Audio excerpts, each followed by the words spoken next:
The last thing I wanted to address, Marco said he wanted to see a description of Brown sound. And I thought about that a little, Van Halen Brown sound. And I actually went online and read a bunch of stuff about it. And it was just so boring. And it actually did not really clarify anything for me. I have my own definition of this Brown sound thing, damn it.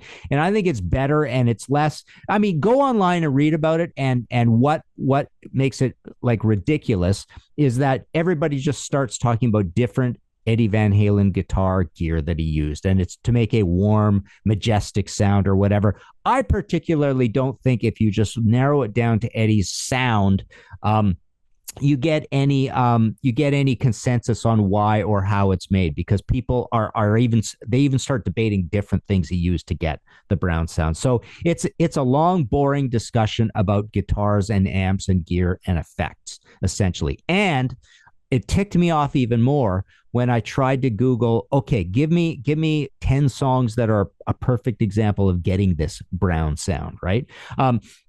And I couldn't get it. I couldn't find anything. So my definition of the Brown sound has been less about his actual guitar tone, because that's the other thing. I think it changes over time. I don't think the guitar tone on the first album is the same as it is later on. So it's a bunch of moving targets.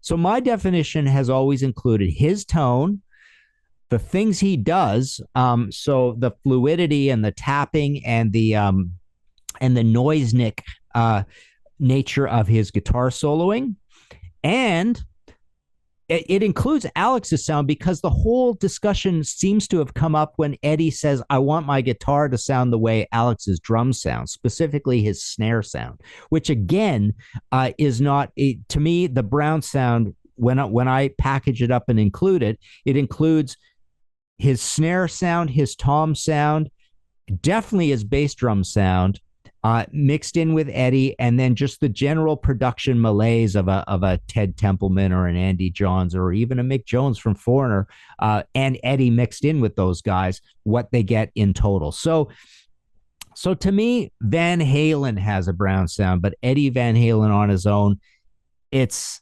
debatable what it is, and no one can explain it in plain English. And I particularly don't think he has a consistent tone throughout. And if it is, guitar tone is such a nebulous, abstract concept. It's like it's sound and a very specific sound, and it's just guitar, and it's something in a mid-range frequency. It's not a whole bunch of things that.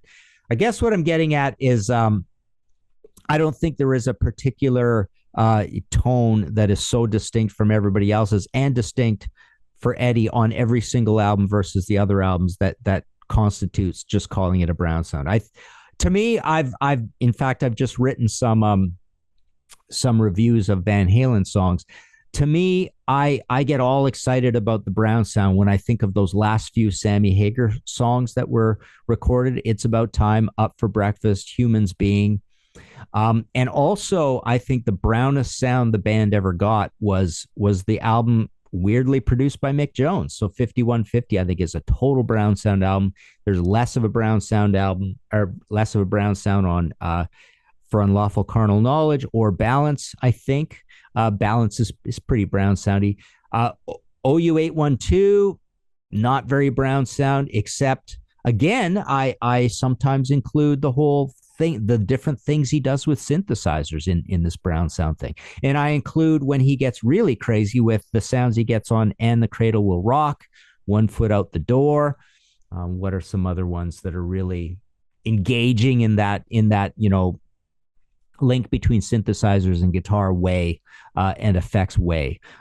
So yeah, to me, I want to include a whole discussion about, to me, you go listen to Up for Breakfast or It's About Time or Don't Tell Me What Love Can Do or Humans Being. And to me, the whole package is the Brown sound. There you go.